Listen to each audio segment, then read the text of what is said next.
কই মাছ খেতে তো এভাবেই খুব ভালো লাগে। আর যদি হয় দেশি কই তাহলে তো কোনো কথাই নেই। আজ আমি কই মাছ ভুনা করেছি। এখানে গরম তেলের মধ্যে আগে থেকে হলুদ, মরিচ আর লবণ দিয়ে মেখে রেখে কই মাছকে কড়া করে ভেজে নেব।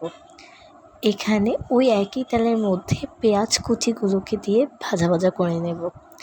এখানে ভাজা ভাজা হয়ে নিলে আমি এখানে হলুদ, মরিচ, ধনিয়া, জিরা একটু সামান্য জল দিয়ে গুলিয়ে এখানে দিয়ে দিচ্ছি। এই মশলাটিকে একটু রান্না করে নেব। এখানে আসলে প্রত্যেকটি রান্নাই মশলা কষানোর কাছে। মশলা যত কষানো হবে ততই রান্না ভালো হবে। এই পর্যায়ে একটি টমেটো কেটে দিয়ে দিলাম। এখানে আবার টমেটোটিকে ভালো করে কষাবো ওই একই মশলার সাথে।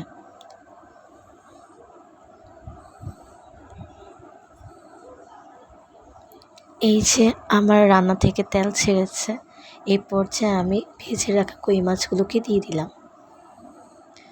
এখানে কিছুটা কাঁচামরিচ কেটে উপর থেকে দিয়ে দিব।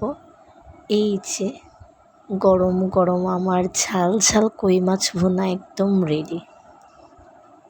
দারুণ হয়েছে, ধন্যবাদ।